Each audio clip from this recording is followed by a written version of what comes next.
we've got a client who makes big ovens, industrial ovens. You put, you name it, can go through these. The carpeting that goes into the bottom of your car, you can do, or these ovens that make the foam that ends up being your yoga mat at home.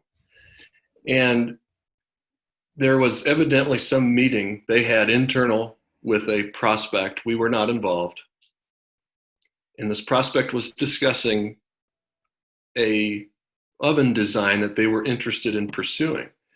And our client, during that conversation, was proposing alternatives to that, saying, what you're proposing, in our experience doesn't work. Let's do it a different way. And where we got involved in this, and it's not like we helped in any way, they just clued us into this conversation. But the man who was talking about these alternative design features, let's call them, decided he could explain himself better in writing in a follow-up email to his prospect. Well, they forwarded that email to us too. And this was a 1,300 word dissertation on why dew point is a better measurement inside an oven chamber compared to relative humidity. Or why do you want to orient mass airflow in certain directions? Or how do you position the sensors inside your oven to determine airflow velocity and humidity and dew point and all these things? So we wouldn't have known that. That's awesome. That's an awesome narrative we got. But we would never have come up with that idea ourselves to talk about it. And it ended up being we proposed a content piece based on this guy's dissertation about dew point. No matter how much ownership we have over the process and over the adventure of content ideation, there's just some things that a marketer is not going to get or isn't going to think about, or ways that they don't think, that a subject matter expert thinks every day.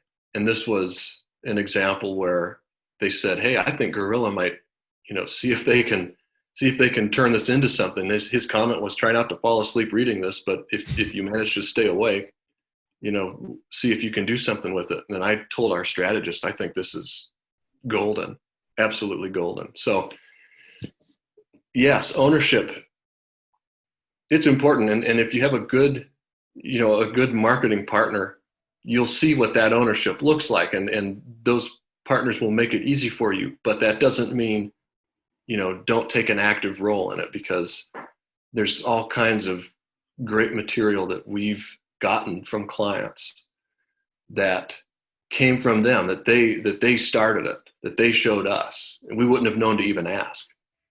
So Perfect, I think, tangible example. I mean, yeah. And it's straight from the customer, right? And there's a quote, I'm going to butcher it here, but it's from Marcus Sheridan's book, They Ask You Answer, which is arguably my favorite, marketing book out there. And this goes something like this. Every time I get off a sales call, I think, what questions did I answer on that call, and have I answered that question in the form of content on my website yet? And the example you gave from that particular manufacturer is a perfect example of that. It's they heard this question. They had written a 1,300 word email. They'd probably written a similar email 5 other times on the same topic to a similar type of customer.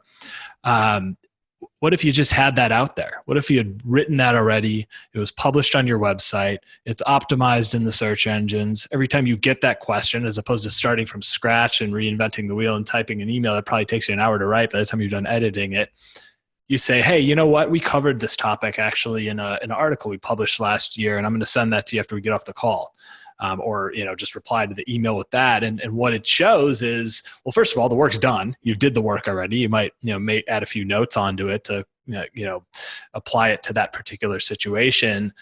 But it also shows, if you think about what impact that has on the recipient's end, it's oh geez, these guys have thought about this before, and they've thought about it enough that they actually wrote a 1,500 word article that breaks it down. Like, these guys are experts. They know what they're talking about, and what a great confidence builder, right?